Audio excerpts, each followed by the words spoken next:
Do you have a little extra space in your borders? Well, today we're gonna spice it up with Accuquilt Applique dies. I have this big splash fabric from Island Boutique, and this is for the Drunkard's Path challenge that I have coming up. This is the quilt that I made. I put a nice border on it, and so my blocks are just floating in the middle, and I have a new die. It is the Sea Medley die. It's got a little crab, a little fish, a little star. Just super, super cute. And I'm picking up my big scrap tub for this. I'm just going to dive in, find some critter colors for the star, for the seahorse. And of course, this red is going to be popping for a crab, even though it's farm themed. So I tried to be careful not to put a chicken on the crab. And then blue crabs seem like a good idea. I picked out that dark blue that I've had around. I am going to use Fusible on this. It's a two-sided sticky material, and I just kind of rough cut all my pieces on what would fit on the die. I think you can do 6 pieces of fabric, so maybe 3 fused pieces of fabric. I just did 2. I did one at a time and then had some overlap. But I'm using Heat and Bond Light. That is the purple packaging. So that's the only one that I use is Heat and Bond. You can sew over that one. If it's red, you can't sew over it. You'll have kind of a sticky mess, and just stick with the purple. So I've used that on one side, and I'm just showing you with my starfish here in this orange fabric.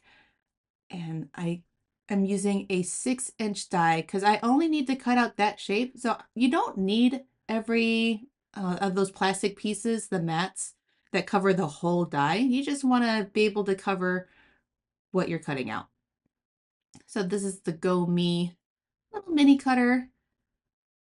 And there is my starfish. All we have to do is take the paper off of that and fuse it.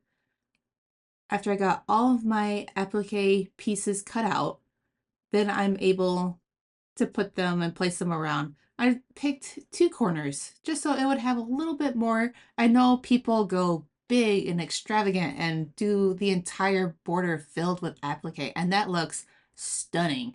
But I just wanted a little something extra. That was fun. Because I don't want to take too much away from my curved piecing. That was quite a bit of work. And the patchwork, or the fabric in it in the patchwork, super cute. I've got seahorses and stars within that. Oh, it all ties together.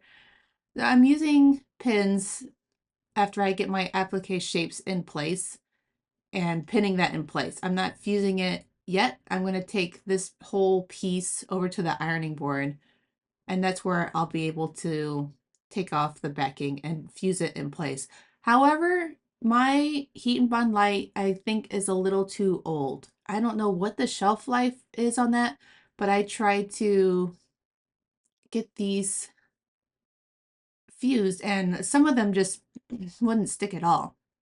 I don't know what the problem was. So I ended up, the ones that wouldn't fuse, I had to pin back in place, get that fixed. So the pins don't do any harm here. It's just another way to fuse it. And you're going to see later on, I didn't love that dark blue crab. Like, there's blue crab, but it looks too much like a spider. I wasn't happy with that one. So for this product, it says 6 seconds on there. And I just take it a shape at a time. And I mean, when it fuses, it is really stuck on there. Maybe my iron was too hot and I messed up the glue when I was fusing it to the fabric. That might be it, because I recently just cranked that to be a little bit hotter. No, still learning and trying to do tutorials. So, and the red crab is my favorite. It's just so stinking cute. And for Accuquilt, a lot of people think that you need an embroidery machine. I do have one. It's kind of out of commission at the moment. So I'm just using a straight stitch for some of them. Let's see here. I'm using a zigzag stitch. And this is sped up 4 times over, just so it keeps with the pace of, because your brain works faster than I can sew. And with the zigzag stitch, I want one edge to hit right outside the applique and one leg to hit inside.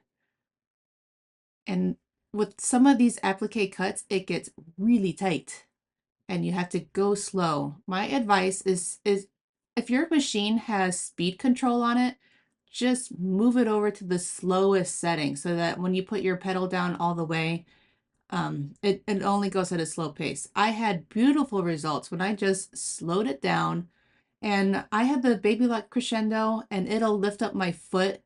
It has a feature to lift up the foot every time I stop.